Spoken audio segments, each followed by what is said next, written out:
ಕರ್ನಾಟಕ ದಲಿತ ಹಿಂದುಳಿದ ಅಲ್ಪಸಂಖ್ಯಾತರ ಸಮಿತಿಯ ಸಂಘಟನೆಯನ್ನು ಕಲ್ಯಾಣ ಕರ್ನಾಟಕದಲ್ಲಿ ಪ್ರಾರಂಭ ಮಾಡಬೇಕಂತೇಳಿ ಕಳೆದ 4-5 ದಿನಗಳಿಂದ ನಾವು ಈ ಜಿಲ್ಲೆಯಲ್ಲಿ ಸಭೆಗಳನ್ನು ಮಾಡಿದ್ದೇವೆ. ಈಗ ನಾವು ಇವತ್ತು ನಮ್ಮ ಪ್ರವಾಸಿ ಮಂದಿರದಲ್ಲಿ ಪದಗ್ರಹಣದ ಕಾರ್ಯಕ್ರಮವನ್ನು ಯಾವತ್ತು ಮಾಡಬೇಕು ಅಂತೇಳಿ ದಿನಾಂಕ ನಿಗದಿ ಮಾಡಲಿಕ್ಕೆ ಈಗಾಗಲೇ ನಾವು ಸೇರಿದ್ದೀವಿ, ಅಲ್ಲಿ ಸಭೆನೇ ಮಾಡ್ತೀವಿ. ಅದಕ್ಕೆ ಮುಂಚಿತವಾಗಿ ನಿಮ್ಮ ಮುಂದೆ ಈ ವಿಷಯವನ್ನು ಹಂಚ್ಕೊಳ್ಬೇಕು ಅಂತೇಳಿ ನಾವಿಲ್ಲಿ ಬಂದಿದ್ದು.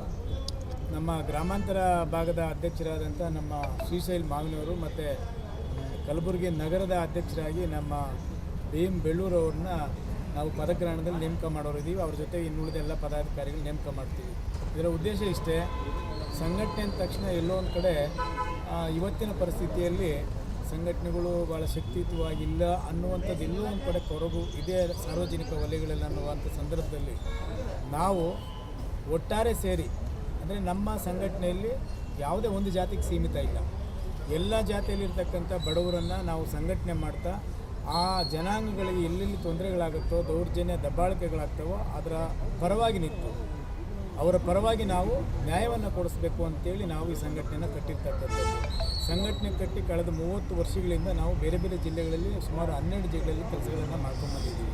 ಆದರೆ ಕಲ್ಯಾಣ ಕರ್ನಾಟಕದಲ್ಲಿ ಈ ಭಾಗದಲ್ಲಿ ನಾವು ಮಾಡದೇ ಇರೋದ ಕಾರಣ ಈಗ ನಾವು ಪ್ರಾರಂಭ ಈ ಭಾಗದಲ್ಲೂ ಮಾಡಬೇಕಂತೇಳಿ ಬಂದಿದ್ದೇವೆ. ಅದಕ್ಕೆ ಸಹಕಾರ ಚೆನ್ನಾಗಿ ಸಿಗ್ತಾ ಇದೆ. ನಮ್ಮ ಉದ್ದೇಶ ಯಾರೊಬ್ಬರು ಬಳಿನೂ ಕೂಡ ನಾವು ನಮ್ಮ ಸಂಘಟನೆಗೆ ಕೆಟ್ಟ ಹೆಸರು ಬರುವಂಥ ರೀತಿಯಲ್ಲಿ ನಮ್ಮ ಪದಾಧಿಕಾರಿಗಳು ಯಾರೂ ಮಾಡಬಾರ್ದು. ನಮ್ಮ ಇತಿಮಿತಿಯಲ್ಲಿ ಕಾನೂನು ಚೌಕಟ್ಟಿನಲ್ಲಿ ನಾವು ಅವರ ಪರವಾಗಿ ನಿಲ್ಲಬೇಕಾಗಿತ್ತು. ಕಲ್ಯಾಣ ಕರ್ನಾಟಕದಲ್ಲಿ ನನಗೆ ಮಾಹಿತಿ ಇರ್ತಕ್ಕಂಥ ವಿಷಯಗಳು ಒಂದೆರಡುಗಳನ್ನು ನಿಮ್ಮ ಮುಂದೆ ಹೇಳಲಿಕ್ಕೆ ಬಯಸ್ತೇನೆ. ಈ ಭಾಗದಲ್ಲಿ ಅನೇಕ ವಿದ್ಯಾರ್ಥಿಗಳು ಕಷ್ಟಪಟ್ಟು ಅವರ ತಂದೆ ತಾಯಿಗಳು ಓದಿಸಿ ಇವತ್ತು ಅವರು ಓದಿರ್ತಕ್ಕಂಥದ್ದಕ್ಕೆ ತಕ್ಕವಾಗಿ ಇವತ್ತು ಅವರಿಗೆ ಉದ್ಯೋಗ ಸಿಗದೇ ಇರತಕ್ಕಂಥ ಸಂದರ್ಭ ಇಲ್ಲಿ ಒದಗಿ ಬಂದಿದೆ.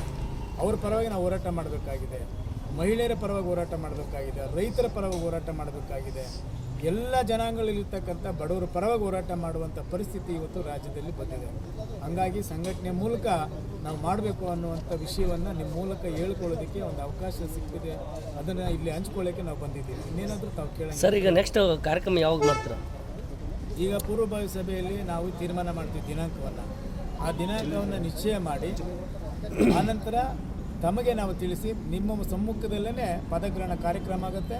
ಆವತ್ತು ಈ ಭಾಗದಲ್ಲಿ ಏನೇನು ಕಾರ್ಯಕ್ರಮಗಳನ್ನು ಹಮ್ಮಿಕೊಳ್ಳಬೇಕು, ಹೋರಾಟಗಳನ್ನ ಯಾವ ರೀತಿ ಪ್ರಾರಂಭ ಮಾಡಬೇಕು ಅನ್ನೋಂಥದ್ದನ್ನು ನಿಮಗೆ ನಾವು ತಿಳಿಸ್ತೇವೆ. ಈ ಸಾಕಷ್ಟು ಸಂಘಟನೆಗಳು ಆ್ಯಕ್ಟಿವ್ ಇದ್ದಾರೆ, ನೀವು ಏನು ವಿಭಿನ್ನವಾಗಿ ಮಾಡಲಿಕ್ಕೆ ಬರ್ತಾ ಇದ್ದೀವಿ ಸರ್? ಸಂಘಟನೆಗಳು ಎಷ್ಟೇ ಇದ್ದರೂ ಕೂಡ ಎಲ್ಲವೂ ಕೂಡ ಅವರದೇ ಆದಂಥ ಹೋರಾಟಗಳನ್ನು ಅವ್ರು ಮಾಡ್ತಾ ಇದ್ದಾರೆ. ಬೇರೆ ಸಂಘಟನೆಗಳ ಬಗ್ಗೆ ಟೀಕೆ ಟಿಪ್ಪಣಿಗಳು ಮಾಡೋ ಜವಾಬ್ದಾರಿ ನಮ್ಮದಲ್ಲ. ಆದರೆ ನಾವೇನು ಮಾಡ್ತೀವಿ ಅಂತೇಳಿ ಇವತ್ತು ನಾವು ಹೇಳಿದ ತಕ್ಷಣ ನಿಮಗೆಲ್ಲವೂ ಅರ್ಥ ಆಗೋದಿಲ್ಲ. ನಾವು ಮಾಡುವಂಥ ಕೆಲಸ ಕಾರ್ಯಗಳು ನಿಮ್ಮೆಲ್ಲರ ಸಹಕಾರದಿಂದ, ನಿಮ್ಮೆಲ್ಲರ ಸಲಹೆಯಿಂದ ಎಲ್ಲ ಜನಾಂಗದಲ್ಲಿರ್ತಕ್ಕಂಥ ಹಿರಿಯರನ್ನು ಮತ್ತು ಬುದ್ಧಿಜೀವಿಗಳ ಹತ್ರ ಅವರೆಲ್ಲರನ್ನ ನಾವು ಸಲಹೆಗಳನ್ನು ತಗೊಂಡು ಹೋರಾಟವನ್ನು ರೂಪಿಸ್ತೀವಿ. ಅವೆಲ್ಲವೂ ಕೂಡ ಪಾರದರ್ಶಕವಾಗಿರಬೇಕು, ಜನರ ಪರವಾಗಿರಬೇಕು.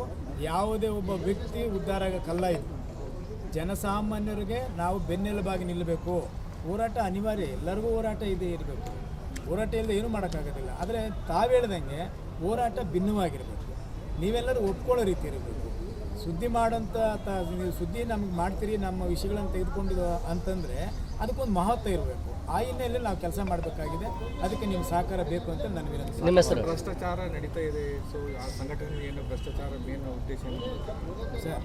ರಾಜ್ಯಾದ್ಯಂತ ಭ್ರಷ್ಟಾಚಾರ ಸಾಕಷ್ಟು ಆಗ್ತಾ ಇದೆಯಲ್ಲ, ಆ ವಿಷಯಕ್ಕೆ ಬಂದಾಗ ತಾಂಡವಾಡ್ತಾ ಇದೆ ರಾಜ್ಯದಲ್ಲಿ. ಅವೆಲ್ಲವೂ ಕೂಡ ಒಂದೇ ಎರಡಲ್ಲ, ನೂರಾರಿದೆ ಸಮಸ್ಯೆಗಳು. ಅದೆಲ್ಲ ತೆಗೆದುಕೊಳ್ಬೇಕು. ಈಗ ನಾವು ಸಂಘಟನೆಗಳಂದ ತಕ್ಷಣ ಕೇವಲ SC/ST ಜನಾಂಗಕ್ಕಪ್ಪ ಇವರು ಅನ್ನುವಂಥದ್ದು ಇವತ್ತು ಜನಸಾಮಾನ್ಯರ ಮಾತಲ್ಲ. ಅದು ಯಾವ ರೀತಿ ಅದು ಆಗಿದೆಯೋ ಗೊತ್ತಿಲ್ಲ, ಅದಾಗ್ಬಿಟ್ಟಿದೆ. ಅಂದರೆ ಯಾವ ಜಾತಿಯಲ್ಲಿ ಬಡವರಿಲ್ಲ, ಯಾವ ಜಾತಿಯಲ್ಲಿ ಬಡವರಿಲ್ಲ ಇಲ್ಲಿ. ಅವ್ರಿಗೆ ನೋಡೋರು ಯಾರು? ಅವ್ರ ಪ್ರಶ್ನೆಗಳಿಗೆ ಉತ್ತರ ಕೊಡೋರು ಯಾರು? ಅವ್ರಿಗೆ ಕಷ್ಟದಲ್ಲಿ ನಾವಿದ್ದೀವಿ ಅಂತ ಹೇಳೋರು ಯಾರು? ಅದಕ್ಕೆ ಕರ್ನಾಟಕ ದಲಿತ ಹಿಂದುಳಿದ ಅಲ್ಪಸಂಖ್ಯಾತರ ಸಮಿತಿ ಅಂತೇಳಿ ಸಂಘಟನೆಯನ್ನು ಕಳೆದ 30 ವರ್ಷಗಳಿಂದ ನಾವು ಹುಟ್ಟಾಕಿ ಇವತ್ತು ಎಲ್ಲ ಕೆಲಸಗಳನ್ನು ನಮ್ಮ ಕೈಯಲ್ಲಿ ಆದಷ್ಟು ನಮ್ಮ ಇತಿಮಿತಿಯಲ್ಲಿ ನಾವು ಬರ್ತಾ ಇದ್ದೀವಿ. ಈ ಭಾಗದಲ್ಲೂ ಕೂಡ ನಿಮ್ಮೆಲ್ಲರೂ ಸಹಕಾರ ಇರಲಿ. ನಿಮ್ಮೆಲ್ಲರ ಸಲಹೆಗಳಂತೂ ಕೂಡ ನಾವು ತೆಗೆದುಕೊಂಡು ಹೋರಾಟವನ್ನು ಯಾವುದಾದ್ರು ರಾಜಕೀಯ ಪ್ರೇರಿತವಾಗಿದೆ ಅನ್ನೋ ಸಂಘಟನೆ ನಾವು ರಾಜಕೀಯ ಅನ್ನೋದು ಇದೆ ನೋಡಿ. ಪ್ರತಿಯೊಂದು ಮನೆಯಲ್ಲೂ ಕೂಡ ಎಲ್ಲರೂ ರಾಜಕೀಯದಲ್ಲಿ ಇದ್ದೇ ಇರ್ತಾರೆ. ಯಾರೋ ಬಹಿರಂಗವಾಗಿ ಬಂದವರು ಅವ್ರು ರಾಜಕೀಯದಲ್ಲಿ ಗುರುತಿಸ್ಕೊಳ್ತಾರೆ. ಬಹಿರಂಗವಾಗಿ ಬರದೇ ಇರ್ತಕ್ಕಂಥವ್ರು ಅವ್ರು ನಾವು ರಾಜಕೀಯದಲ್ಲಿ ಇರೋರಿಗಿಂತ ಭಾಳ ಬುದ್ಧಿವಂತರು ಇರ್ತಾರೆ. ಅದನ್ನು ಇದಕ್ಕೆ ರಾಜಕೀಯ ಲೇಪ ಹಚ್ಚೋದೇನಿದೆ. ತಮ್ಮ ಹೆಸರು? ವೈ ಸಂಪಂಗಿ. ನಾನು KGFL ಶಾಸಕನಾಗಿ ಈಗ ಮೊದಲಾಗಿದ್ದು ನಮ್ಮ ತಾಯಿಯವರು ಆಗಿದ್ದರು. ಈಗ ನಾನು ಸೋತಿದ್ದೇನೆ. ಸಂಘಟನೆ ನಿರಂತರವಾಗಿ ಸಕ್ರಿಯವಾಗಿ ಕೆಲಸ ಮಾಡ್ತಾಯಿದ್ದೇನೆ. ಯಾವ ಇದು ಪಕ್ಷದಲ್ಲಿ BJP. Thank you.